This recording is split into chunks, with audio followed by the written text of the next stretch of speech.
Superhumanize. Accelerated evolution.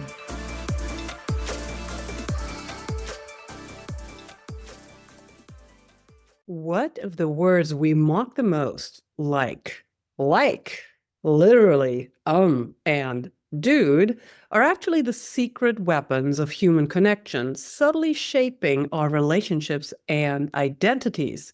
What if what we call bad English is, in fact, linguistic evolution in action, evidence of how adaptable, intelligent, and deeply social we really are? Today, I'm sitting down with Dr. Valerie Fridland, a brilliant sociolinguist and professor at the University of Nevada, Reno, whose groundbreaking research challenges everything we think we know about language. In her fascinating book, Like Literally Dude, Arguing for the Good and Bad English, Dr. Friedland reveals how these so-called flaws in our speech actually serve powerful purposes, enhancing communication, building trust, and reflecting the ever-changing dynamics of our culture. Prepare to rethink the way you speak, listen, and connect as we dive into the genius behind language we love to judge. Valerie, welcome to the Superhumanize podcast. What a pleasure to connect with you today. Well, thank you. I'm really thrilled to have been invited. I am delighted to be able to pick your brain because language is something that has been at the forefront of who I am and how I express myself, literally also as a writer.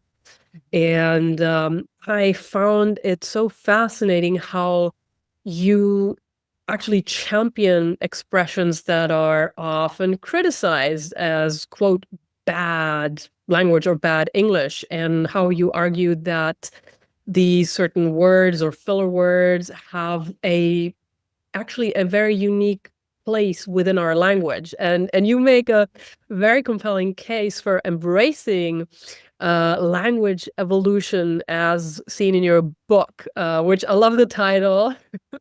What literally, dude. And you, amongst other, you say that what I just also mentioned, these filler words, which makes me feel great because I do tend to use quite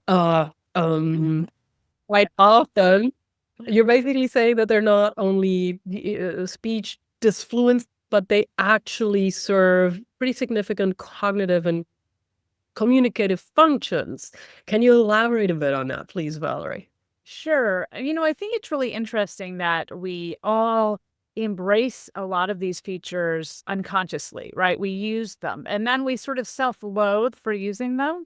And we also are very, very judgy about others that use them, particularly those that have other attributes or social characteristics that we tend to look down upon. A lot of times that's when they're young, when people are young, right? The youthful language. When women speak, we're often very critical of the way they speak, and also marginalized communities. So if you're Black, you often are held to a different standard for your speech or judged for having an accent in a way that maybe a white speaker wouldn't. So there are all these different factors that weigh in on our beliefs about language. And so I think my book and my career have really focused on let's learn that there's more than one way to look at language, and it is a really scientific and pragmatic way to look at language.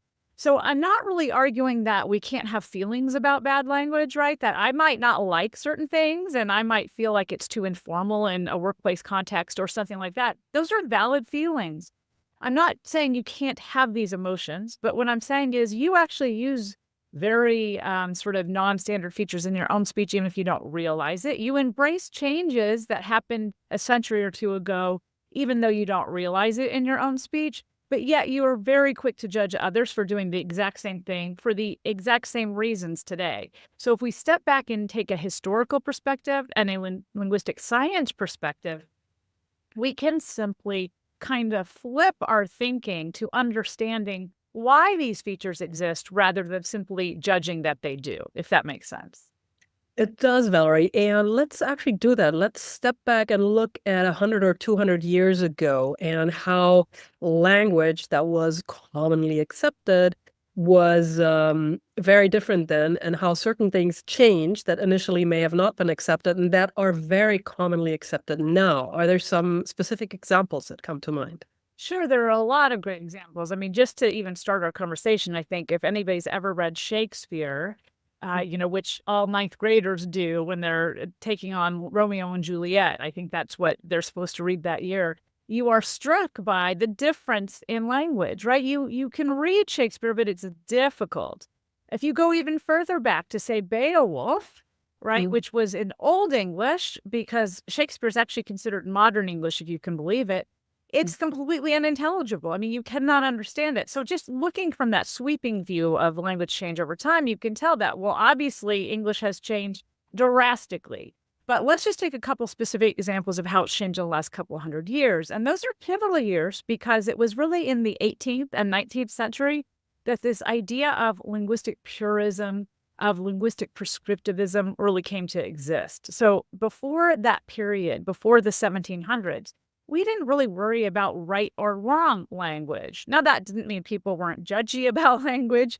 Obviously, you would recognize where someone was from the way they spoke. So regionality was very clear, and we might have feelings about what the better speech was because they were associated, those forms, with people in the royal court or who had a lot of money and status and titles versus being a commoner. So there were clearly differences socially in language, but we didn't really say, well, you shouldn't do this, or this person's a bad person because they do that, or you sound stupid.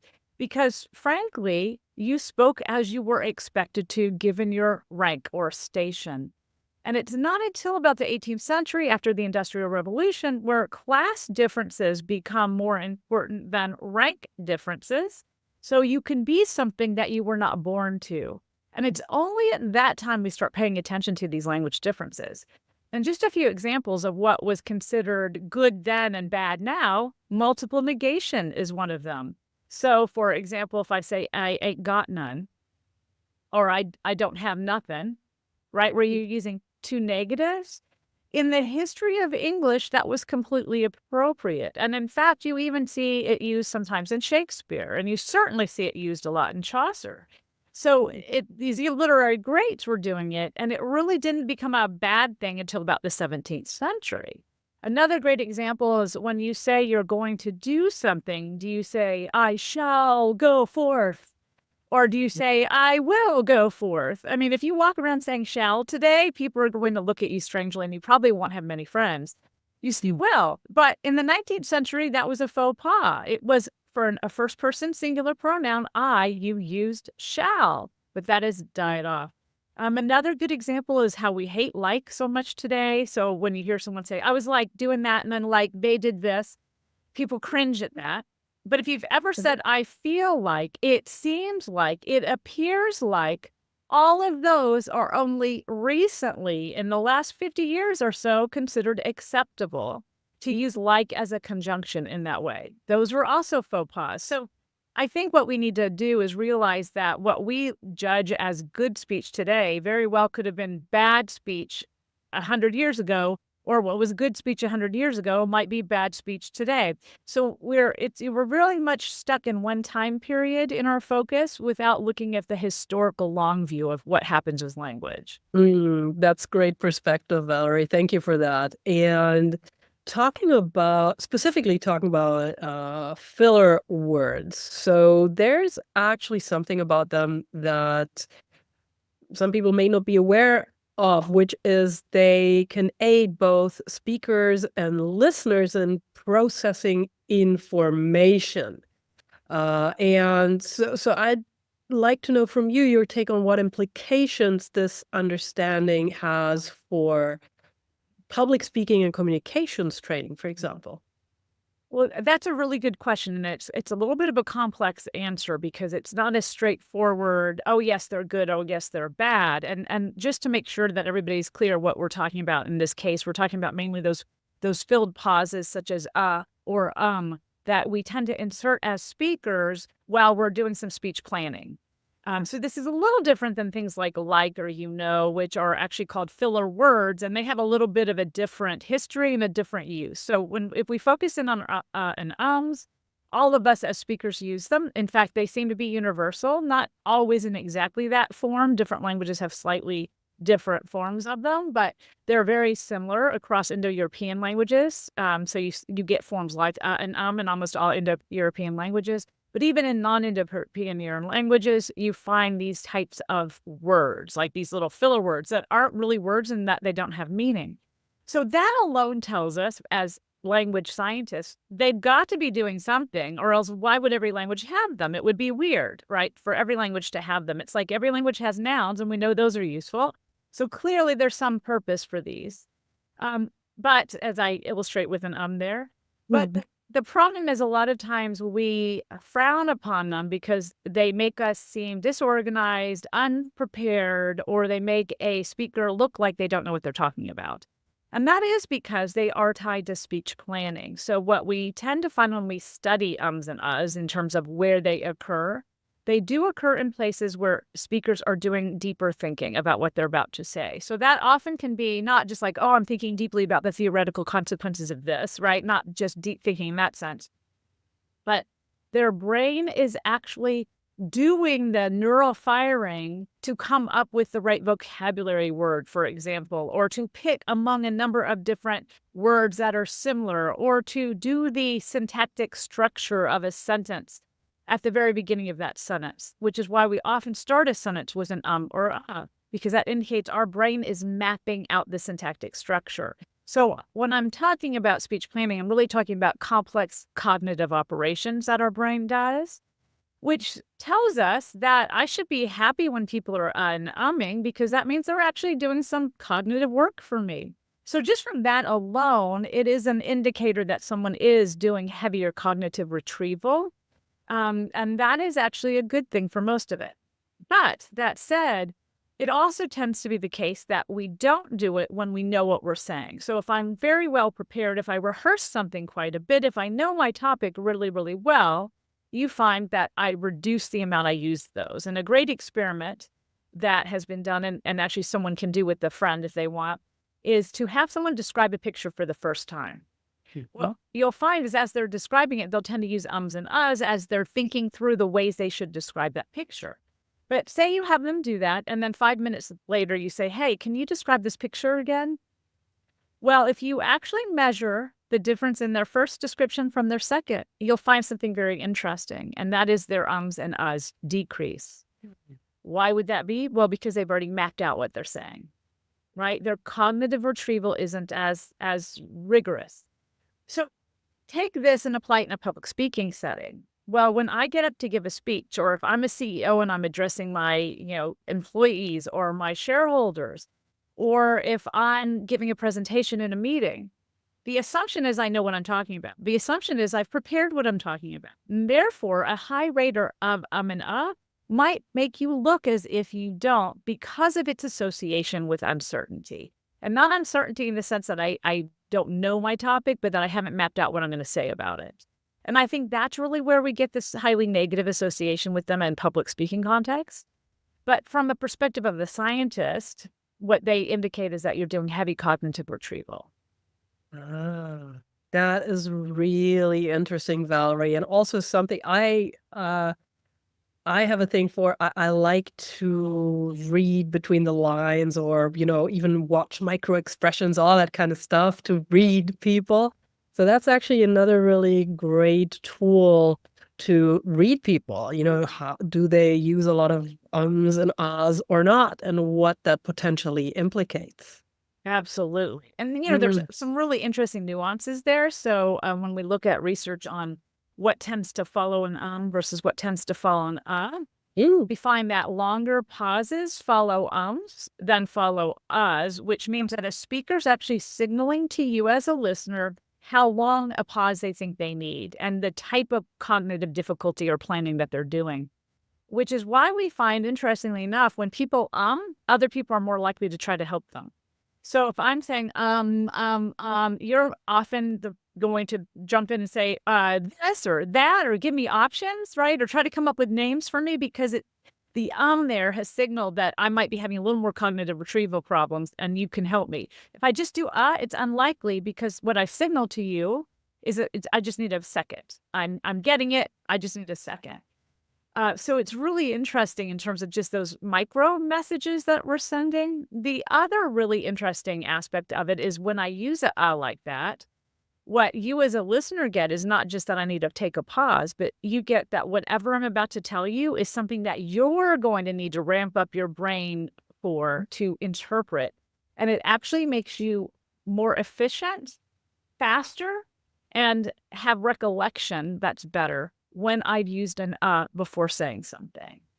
Wow, that's fascinating. So lots of really interesting sort of mini And messages that we send with the as and the. yeah. And so how about I used it a few minutes ago, I think. How about words and phrases like literally or dude? Just to pick a couple, can you illuminate for us how these actually uh, serve significant linguistic and social functions, and why these so-called bad words endure so strongly across many generations?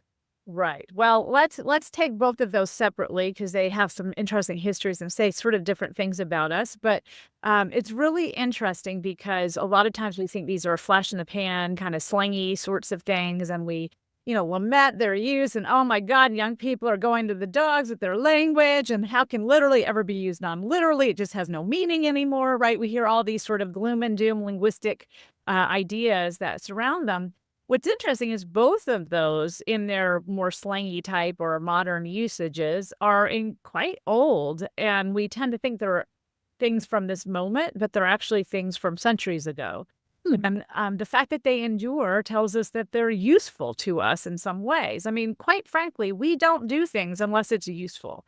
Now, my utility and your utility might be different in terms of what we value. And that's where we get into these problems of one person using them and another person judging them for it, right? Where one person thinks it's bad and the other person says, oh, this is fine. It helps me be who I am. It helps me be me, as they might say, is because we have these differences in what we see as the function of these forms and how we sort of express and benefit from their usage. So remember, we're going to have differences in our social characteristics, differences in our life histories, differences in our experiences, and differences in what we want to accomplish. We are going to have differences in speech. And our nature to judge those differences is just part of the human sort of direction of social categorization. So even very, very young babies, if you have someone walk in a room who has the same accent as their parents, they will be more likely to take a toy from that person than if you have someone walk into a room that doesn't have that same accent. We have this sort of affiliative preference, meaning that someone that's more like me, that talks like me, is going to be better for me. And that's sort of what sets us up to be judgy. But let's start with a dude to just think about its change in meaning.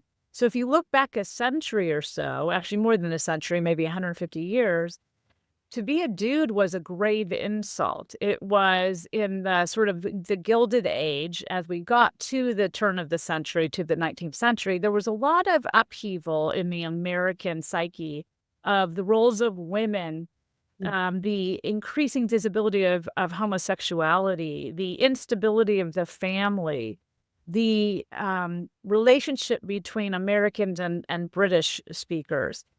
And all of this went into a pot where it made certain styles of usually masculinity. I mean, you could be a female dude, but it was pretty uncommon, that were uncomfortable for the majority of fairly conservative men at the time. And those that represented that effeminate masculinity that had become popular, the Oscar Wilde style masculinity at that time, were called dudes. Really? I had no idea. And I'm a big fan of Oscar Wilde, so thank you for sharing this. He was actually the poem that kind of launched the dude, which was written in the 1880s, and it was called Ode to a Dude. It actually calls out Oscar Wilde in the poem as the overseas dude. I forgot the exact word it uses, but basically the dude from across the ocean. And Oscar Wilde was sort of the head of the aesthetic movement at the time, which was beauty above all else, that, nothing mattered but beauty and sort of the superficial value in art, in writing, and all that stuff. And the men that ascribed to those ideals were often called dudes. They're also often accused of being homosexuals. The actual reality was most dudes were not. They were relatively effeminate, but it was basically calling out men that somehow violated masculine norms of value. This is so funny, Valerie, because if you look at frat boy culture of today, which often stands in polar opposition to, let's say, the kind of masculinity that was described by the word dude back then. And they call each other dude, dude, dude, dude all the time. And not only do they do it, but they do it for a certain kind of masculinity that is the 100% opposite of the masculinity it represented 100 years ago. So that's what's so ironic about language, is it often completely flips the script on you and you don't even know it. And so the really interesting thing about the evolution of the dude is if someone called you a dude in that era, in the 1880s and 1890s, it was really upsetting, to the point of duels, right? There were many of duels over it. There were also lawsuits, defamation suits. I mean, this was a serious thing. It wasn't sort of a silly thing. It was serious if someone called you a dude. And in fact, if you look at Mark Twain's writing, he uses the word dude, but he uses it in that sense. So when in a Connecticut Yankee in King Arthur's court, he talks about the Iron Dudes, referring to the knights. So the knights were all dressed up and he calls them Iron Dudes. Well, when we think of Iron Dude, we're thinking Iron Man in the current era, like this, big, strong iron guy. But actually what he was doing is making fun of their flowery dressing, right? He was basically saying, they're all dressed up in their finery, looking all like dudes. So he was calling them effeminate flops at the time, actually. But we read it today very differently because we don't understand the original meaning of the word dude. The way dude evolved is at around the turn of the century, the early 1900s era, between 1900 and 1930, the dude transformed to being more about someone who was a flashy dresser. So part of its meaning from previous, where dudes were people that dress very well, but in a more feminine kind of flashy style, that part of the meaning, where it was a flashy dresser, kind of came into main use, and the sort of dandyish connotation fell away. And so in the 1930s, during the zoot suit era, African Americans and Mexican Americans that were involved in the zoot suit riots and the zoot suit culture called each other dudes, calling attention to their sort of hip, flashy style of dressing that made them stand out and also tied them together or bonded them as dudes. So now you can kind of see how the evolution starts to come, where it's this masculine solidarity. And then that's really what got picked up in surfer and druggie culture. And it became kind of a marker of being a cultural outcast or someone who was too cool to care. And then the dressing connotation, the flashy dresser, fell away completely, because rarely does a dude today look very flashy, right? I mean, that's not at all. It's like the slacker dude. So that's how we've got this really interesting, basically complete reversal of the word dude, so that it's the frat boy go-to today. Right. That is so fascinating, Valerie. And of course, these words also function as social lubricants. They show we're cut from the same cloth, or, it's an acknowledgement. It's trying to show that I'm with you, I'm on your side, at least in this conversation. Or it's right. Basically, it's a social flag. I mean, much of what we say and much of the words that bother people, they bother people because their role in our conversational life is really more about the social greasing of our conversational wheels than about literal meaning, right? So the literal meaning of dude might be a man, or even today you can be a female dude, right? It might simply be that, but the social meaning of dude is so much more. So think about the various ways dude is employed. It can be a greeting, dude, what's up? It can be a commiserating, dude, that test. It can be irritated, dude, right? There are all these different ways, but what it communicates is something like, hey, bro, I got you. but blah, blah, blah, right? I got you, we're buds. I got you, you're pissing me off. I got you, that hurts. That kind of thing, right? So it has a real social value more than a linguistic value. And those tend to be the words that we dislike. And the other word you brought up, literally, is one of those that has also evolved from having a really strict literal meaning to being more pragmatic and social in its use, which has caused it to change meaning and then caused it also to really irritate us. Mhm. Mm. And I certainly use that word literally quite often. Um, another aspect we've also touched upon just a few moments ago is what you really also highlight in your work as how language shapes and is shaped by social identity.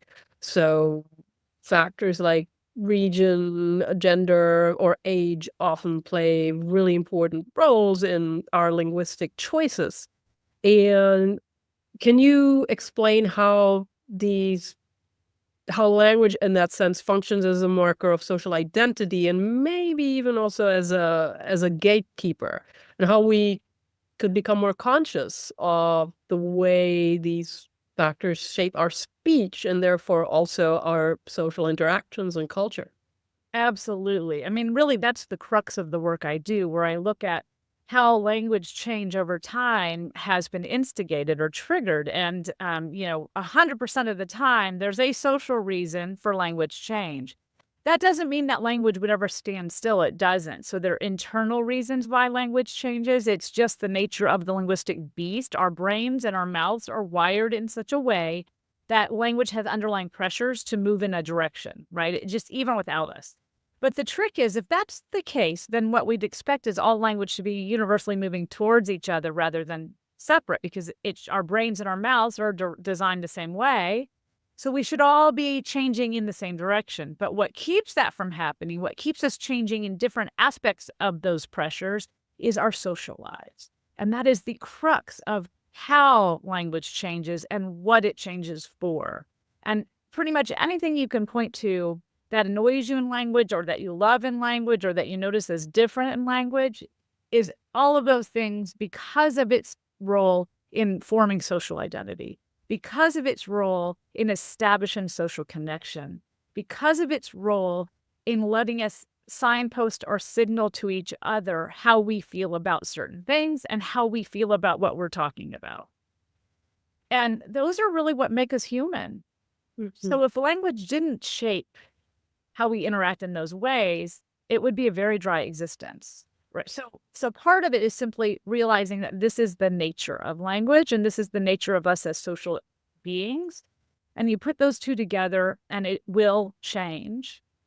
The part of that, though, that I think touches upon what you were talking about in terms of how we can sometimes use it in ways that keep other people down or gatekeep or make us all feel certain ways about our own speech in comparison to others, either that it's better or that it's worse, or that we should feel like we have to speak a certain way in a certain context.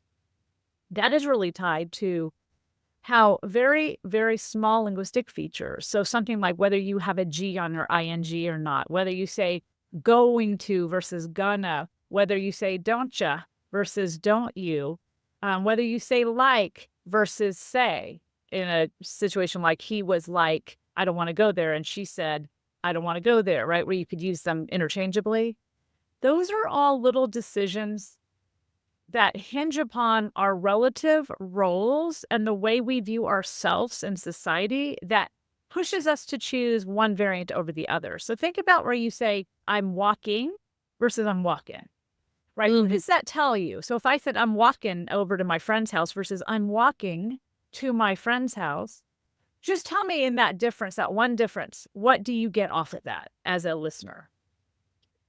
Yeah, and walk-in is much more informal. I acknowledge that in the past I may have categorized this uh, because that was kind of how my brain was informed. I may have categorized this as a careless way of using language, and I may have, due to that categorization, also categorized the person as careless. So something that's really changed that perception is reflecting upon it is, for example, popular music, spoken word, poetry, as well as other cultural influences that have really shifted that perception. All right. So you have been very self-reflective in that. Most people are not nearly as self-reflective as you have been on that, but they have that same impulse when hearing a person say, I'm walking to the store versus I'm walking to the store, of feeling that person is careless, sloppy, uneducated versus someone who is all those things in opposite, right? So just on that one thing, we're talking about one tiny little linguistic feature. Look at all the judgments you're making. Look at all the associations you're making. Look at the social identity you're using it to frame. Yeah. And think about how crazy that is on that one thing. And think about how many things, how many little linguistic features we say every day that have that kind of potential to change the way someone thinks about us. Now, just on the ing, it's really interesting because we think of it because it's spelled ing as being dropping a G. But actually, there's no G there. So if you say a word like king, you're not saying kinga. He's a kinga, which would be an N plus a G. You say he's a king, which is a single sound called a velar nasal, which is not an NG at all. We write it with an NG to represent a single sound that exists in our language that we don't recognize as separate, but exists in our head. The really fascinating thing is not just that there's no G there to drop, but if you go back even 200 years, what you find is the in pronunciation was actually considered the standard pronunciation. So in the 1800s, in the 1700s, saying he was walking would have been more correct than saying he was walking. So that's another one that we have this weird framing with a certain kind of social identity that's the opposite of what it used to be. But that aside, what we find is when we look at how people react to giving people a job or giving them a promotion, and you do a little experiment where you put a certain number of drop Gs in there. I'm just going to call them drop Gs, even though there's not one, just so people know what we're talking about. Even one drop G in a employment context can drastically drop someone's rating in terms of employability and promotability. So you see how this thing that we actually misunderstand from the get-go, right, in terms of its value, which is simply something that indicates friendship or community or solidarity or informality, that all of us do. Everybody who speaks English drops G's. Sometimes it's just the rate at which we do it that differs, can be really, really drastic in its effect on how you are gatekept by people that might be listening to you in employment contexts. But there's so many other little things that we do the same way that we don't even realize we're doing that others might judge us on. So one thing, I grew up in the South, and I'm not very Southern in my speech. You can't really tell unless you hear me maybe back hanging out with my friends from there. But one thing I do is something that's very Southern, which is drop a T after an N in certain cases. So in a word like sentence, where a standard speaker would say sentence, I'll say sentence. Yes. Right? Or, plenty. Yeah. That's part of my Southern upbringing.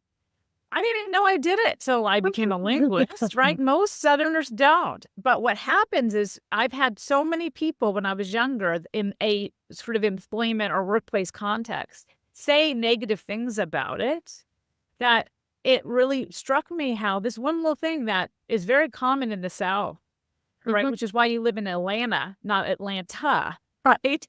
It could again be that you don't even know you're doing that has really no bearing on your intelligence.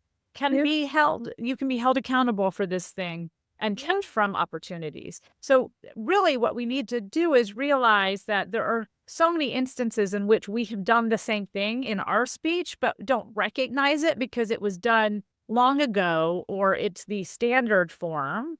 And yet we are judging people for doing the same thing today and judging them as lazy, sloppy, uneducated for doing the exact same things we do. So a good example is, how do you pronounce the word OFTEN? If you're listening right now, think to yourself, how do you say OFTEN? How would you say it? Right. So now, of course, I'm thinking about that. Paranoid. Let me try to, so I say it without the T. When I often do. Yes, Right. I don't say often, I say often. Right. So actually, you are saying it the standard way today, but historically, it has a T in it. And this really changed around the time of Queen Elizabeth I. This is where it became trendy, though incorrect from this prescriptivist standpoint, to drop a T in that case. And it started becoming pronounced often instead of often. Now, what's interesting is a lot of times you'll hear people say often today. You hear that reinsertion of the T because it's a spelling pronunciation. So we see it written and like, oh, it has a T in there. Well, historically, it actually does. But the reason that T was dropped is pretty much the same reason a T in sentence gets dropped because of the way that it clusters with another consonant and how it spans a syllable. So there's a syllable boundary there. So it has it's kind of complex, but it actually has a very, very specific linguistic explanation of why it happens. And the process is 100% the same as the thing that makes me drop the T in sentence. But because that happened before we realized it, we don't think badly of ourselves for doing it. But again, is it the same process? 100%. Another example is handsome. Do you say handsome? He's very handsome. You say handsome. That D got dropped couple hundred years ago. So all of these things we have done for the exact same reasons that someone today might drop a T, but we don't get judged for it because it was in our past rather than our contemporary speech. So what we need to do is step back and think, you know what? This is a very natural process. And while it might not be my process, does it really make it problematic for me to understand this person? So if I said, look at the sentence right here versus look at the sentence right here, do you not know what I'm talking about? You know exactly what I'm talking about. It doesn't impede intelligibility. And unless that really is a factor, which it really rarely is, you shouldn't be complaining about it, right? So I think what we need to do is say, okay, I'm going to judge someone on their merit rather than their speech. Does that mean there won't always be a correlation that, okay, they have neither merit nor good speech? Sure. But a lot of times you'll find that if you can look past things that you don't do, because it's not your social identity in someone's speech, they actually might be a really interesting person that comes with a different experience and a different background that can contribute something if you can get past judging the way they talk. 100%, Valerie. And what you are just pointing out with regard to language, I think that can transfer to so many other areas of life as well.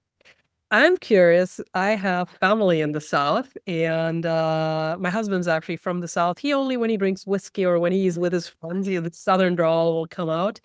So how about some words, for example, where does it come from that in the South they would often say shrimp instead of shrimp, or Tuesday instead of Tuesday, or realtor instead of realtor? Well, those are really interesting because most of those forms are actually remnants of older English that have died off elsewhere. So it's not so much that Southerners say them, it's that the rest of us stopped saying them, or the rest of the United States no longer kept those sort of older folkways kind of speech. So that Tuesday is actually a very old form, and you see it in British English as well. And there have been a lot of changes over time to some of those vowels, and so now it's less common. The same reason you might hear someone say fella or feller instead of fellow, or yeller instead of yellow. Those were actually very, very common in the 1700s and early 1800s, but have gradually kind of left the speech ways of those that were in other dialect areas. So those are really just remnants of older forms of speech. And so, you often hear that thing that Southern speech is more Shakespearean English. That's really not true any more than, English, than any form of American English is closer to Shakespearean English, because American English actually retains some features that British English no longer does. British English has changed and American English has not in those cases. So in that way, you could argue that all American English is more Shakespearean. All our dialects of English have changed drastically from the 1600s when Shakespeare was alive. But Southern speech certainly retains more of those features in the rural areas particularly.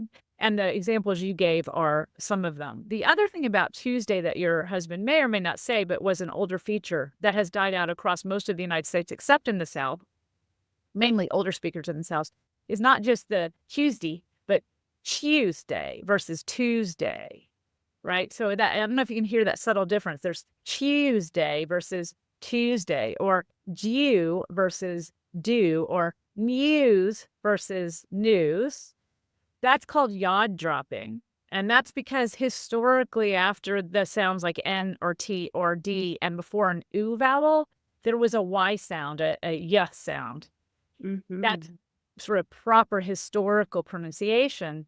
But that eventually went the way of the dodo in most American English, except Southern varieties. And that's why we have words like Tuesday, right? Where you have it on both sides where it sounds a little different. So those are actually remnants of older forms of English rather than a novel feature of the South. Yes. You have actually an upcoming book, Why We Talk Funny, right? And it's supported by a National Endowment for Humanities Fellowship. And what I've read about it as I did research on you, it's with the book, you're going to dive deep into the science and history of accents.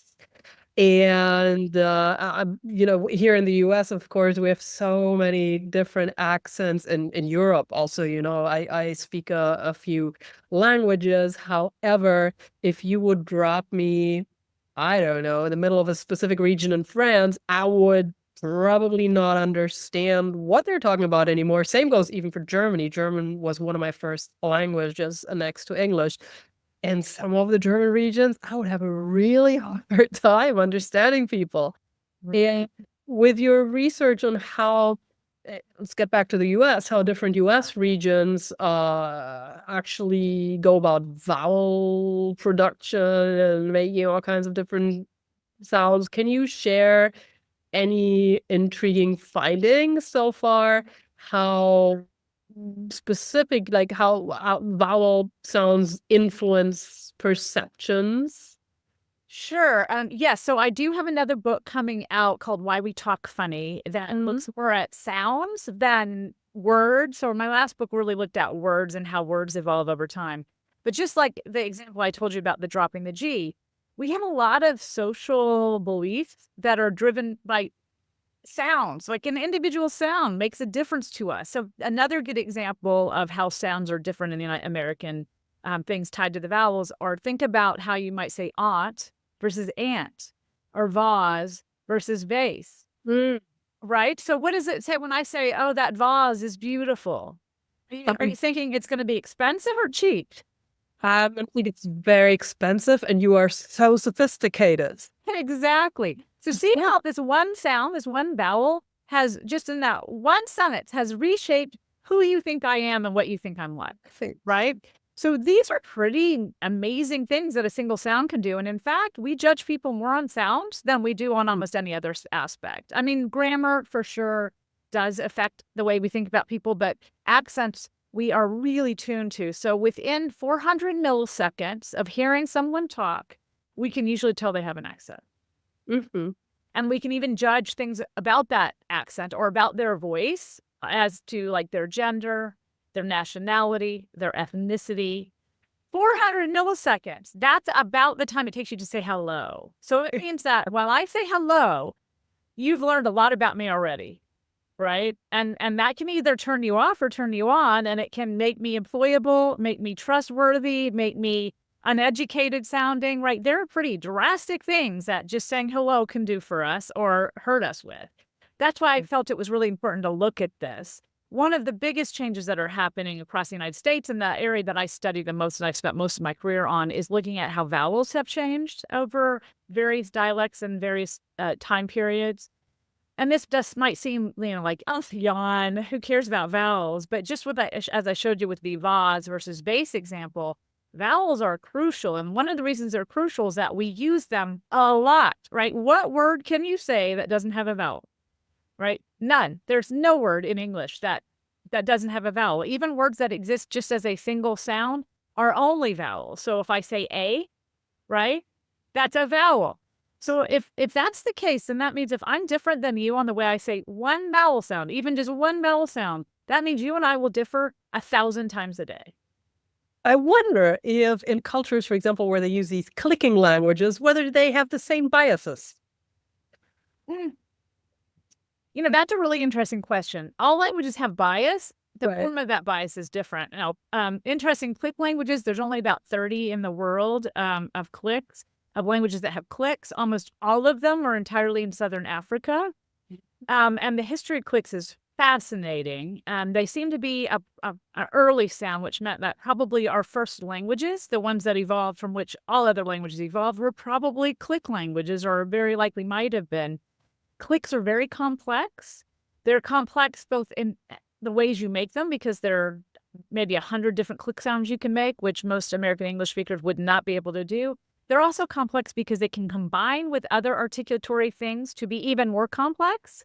So they're almost impossible to learn for a speaker of a non-click language. And this is probably why most languages don't have them anymore, is because when you get that kind of complexity, it tends to go away over time because it's very hard to transmit, especially once you get out of your immediate group. So when you're not just doing parent-to-child transmission, those types of things are really hard to pass along. So they probably have a bias, like, look at those stupid non-clickless people. It's pretty do it. But Is it really complex? I have listened to very and complex. I just boggle the mind. I have no concept of how even to make all these distinct sounds. It would be very difficult. I mean, you already have an advantage over most American English speakers because you're multilingual, and so you have more dexterity than most of us, and you would have problems as well. But the interesting thing is, so if you look at the bias that speakers of a click language may have, they're probably biased towards the sounds of English because English is such a dominant global language. So it's and most languages don't have the vowels that English has. English has a lot of vowels. We are very, very vowel heavy. We're way above the normal or our average vowel inventory for a language. So most languages have 5. That's the average vowels in a language. English has between 14 and 15, depending on dialect. So we have 3 times more than the average vowel system. So we do a lot of judging on vowels because we have so many. So what happens in a language that would only have 5, and most of those African languages do not have as many vowels as English does, is if they were learning, for example, English, what would be very difficult for them would be to learn how to make these very subtle distinctions in our vowel sounds. And then that is what would give them the accent speaking English. For us, we get the accent because we couldn't click. For them, they'd have the accent because they couldn't vowel. Right? Mm-hmm. So it's all really these different biases we have are very much bound with the social status of our language, the social status of speakers in our language, and the sort of way that language is changing at any given time. So all of those things kind of go into a cauldron, and out of them comes our good ideas about speech, our social ideas about speech, and also the things we think are old-fashioned or we don't like. So it's hard to say what their bias would be, but it would definitely be tied to some sound, right? Yes. But yes, we do find many, many languages have these feelings about vowels. So in British English, there's a big division between northern and southern vowels. And so that distinction I mentioned, like vase versus vase, that's actually something that originated in Britain and is a big difference between certain dialects of British English, mainly southern British English dialects that use the ah pronunciation, and other dialects of British English that use the, or English, I should say, that use the articulation. So it's really tied up in all these different kind of historical events, regional events, social class events that lead us to believe certain things about vowels, which is kind of weird, right? It is weird indeed. And when we circle back to dialects, are there particular ones that you believe are at the risk of disappearing? And if they would do so, what cultural consequences might follow if we lose certain regional variations? Well, language, unfortunately, is under a lot of threat, both at the language level and the dialect level. And the difference there is a language is kind of a separate system that defines a group of people that is unintelligible, basically, to another group of people, and usually tied to some sort of political system, right? Versus a dialect, which is considered a variant of a language. In reality, sometimes it's not that clear what the difference between those two are, but just for the purpose of this, let's say a language has an army and a navy or is tied to a nationality of some sort, and a dialect is a variety within a nation, right? Just to make that distinction.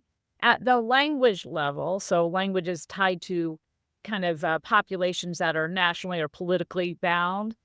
There are thousands of languages in danger, thousands. So we already have lost so many languages, or have languages with only two or three speakers, usually indigenous languages, that reduce the linguistic complexity of our world, but also suggest something about changes in our intellectual complexity. So most of those languages that are indigenous are far more complex than any of the global languages that exist, for the same reason that clickless languages have disappeared over time. Anything that's much more cognitive and articulatorily more complex is harder to transmit once you start growing to big, big, big numbers like English speakers. Well, that means that we're losing something about the way our brains can work, the ways our mouths might be able to work when we lose languages that have that kind of complexity. We don't find languages becoming more complex typically. Now, that's an understatement because an overstatement because sometimes we do find languages getting more things in them, which might complexify them in different ways. But in terms of like sounds, they don't tend to get more complex. So when we lose those languages and we lose the complexities they have, they're gone. Mm. So we're talking about maybe the ways that people learn to think differently, different ways of viewing the world, because your language shapes the way you view the world. So we have truly lost something when we lose those languages. They're pretty much dying because of the global dominance of other languages that makes it much more valuable to young people to learn global languages rather than, indigenous languages that may not have value economically for them. At the level of dialects, when we're talking about within a nation, like in America, one thing I really spend a lot of time in my book is basically I trace accents back to their sort of prehistoric roots and how we got them and how babies contribute to them. But then each chapter in this book takes a different kind of accent that we know, like one's tied to region, one's tied to race, one time ties to nation, ties to class, and digs really deeply into how they got to be what they are. And one thing that we have discovered and that I have been doing a lot of research on is how regional dialects are dying out, regional American dialects. So, for example, you mentioned your husband was Southern and there's certain things that they say. Well, those are all things that only older speakers say in the South anymore. Particularly in urban areas, you rarely find young speakers that you can tell are Southern. Are there small little hints that they might be Southern? Yes, if you know what to look for. And certain words like using y'all a lot or honey a lot might clue you in. But in general, we find that the vowel changes that are striking most dialects of Southern speakers are bringing their vowels more in line with national vowels. So they're losing that element of their identities. Right. And that's an excellent point you bring up, what we actually lose when we lose much more than just these sounds and being able to make them, and particularly when it also comes to indigenous languages. To close this conversation, which I could talk for hours about this because it is truly fascinating to me, but I think a very important point is also something you have explored, and that is how gender affects language and communication, and that men and women are perceived and judged in their language choices, and how that has pretty wide-reaching implications. So from your perspective, Valerie, how does language reinforce traditional gender norms, and in what ways do you see younger generations reshaping gendered language? Well, that's a big question to close on. And it's a good one, a very important one. Well, when we look at how language changes, right, this drive, this social drive that pushes it forward into new directions, to do new things, to lose sounds, to gain sounds, to get new words, to reshape meaning, all of those things we've been talking about. One really, really fascinating aspect of language change is that is usually driven not by anybody, but by young women. Young women are the leaders of language change. And that's not something true just of today. When we look back into history, into the early modern period, Unfortunately, we can't go much further back because we don't have a lot from women of earlier eras, but really around 1500, 1600, we start to get women's writings that we can analyze. We find that this was true back then as well. Many of the novel forms, like using S for third person singular verbs, so saying he does or he makes instead of he doth or he maketh, right? That's the shift that was happening around the type of Shakespeare. Guess who led in that? Women. The shift from using ye to you in all circumstances, guess who led that? Women. The shift from saying mine and thine to my and thy, women, right? All these shifts were led by women. Why would they be led by women? Well, at that time, it would probably because A, women didn't have formal education, right? People weren't literate. Most people weren't literate. Even educated women or even statusful women probably didn't have really a formal education, very well may not have read or written very well. And so, we weren't as tied to the written word. There was no educational standard telling us that's right, that's wrong, don't change it, that's bad. But also because they tended to live a life of closeness, of solidarity, of informality. And also, they had a lot of contact with people from lower ranks because of the house servants that they ran and the maid servants that might have worked with them, and just the people at the markets they would have run into. And all of that created this situation where they were more innovative in their speech. They combined forms from various places. Well, so why do we see that same thing now? We see women at the forefront of linguistic change. So who's using light most of the time in this novel fashion? Who's pushing literally to its non-literal edge? Who's using vocal fry? Who is saying things like I'm gonna instead of I will, or I got it instead of I have to? Women, women, women, young women. Now, are they more educated than men typically today? Yes. So do they work today? Yes. So those things that might have factored in the past may not be at play. But what it seems to be happening is that women are more attuned to the social value of language. And that seems to be the same force that pushed them forward in language in the 16 and 1700s that is still operational today, that women can't get the same value from economic power, right, or political power, or being a CEO of a company. They're just not that prevalent in those positions, and those things aren't what women are typically valued for, unfortunately, still today. What they do get value for is how they look, how they talk, how they appear, and language is a key point in all of those things, which makes young women really very much on the forefront of listening to the next cool thing. And that seems to be one of the biggest drivers in language change, is the role of women. Unfortunately, for the very same reason that they're driving language forward, they're also being criticized for it. Because when you do something new and novel, it makes you more noticeable.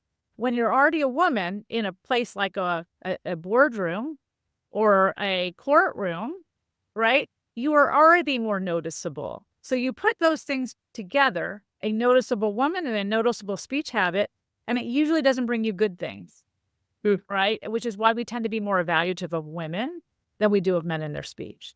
The other thing is because men dominate in those places, they dominate in politics, they dominate in economic situations, they dominate in employment situations as being the ones that make decisions. Whatever their speech habits are going to be the model of what's normal in those cases. So when women do different things, either because they're pushing forward language in ways that is new and novel, or because they have to use different kinds of features to be successful. So women use more discourse markers because they tend not to be listened to as much. So we have to do more flagging of what we're saying. Well, those are going to be negatively valued because they're not the norm in that context. So while there's nothing bad about those features, in fact, they're very, very positive, it does tend to increase the criticism that women get from using them. Very true. I do observe that as well, that women get more criticized for the way they speak. Huh. Gosh, there's so many more questions I could ask. This is really a topic to my heart, Valerie. I'm very grateful that you made time for us today. Perhaps we'll have a follow-up conversation also when your next book comes out. Any idea when that will be? Yes, I actually just met with my publisher a couple weeks ago, and I think it's going to come out in spring of 2026. That's what we're aiming for. Not too long, and I'd be happy to come back and chat about it when that time comes. Excellent. Valerie, for people who'd like to learn more about you and potentially connect with you, how can they do so? The best way is just my website, valeriefriedland.com. Just make sure you get my name spelled right because that'll get you to the wrong place. Or you can also just find me at Psychology Today. I write a monthly blog for them called Language in the Wild. So you could also search for that. Super. Thank you so much, Valerie. What a pleasure. What a great conversation. Absolutely. Thanks for having me.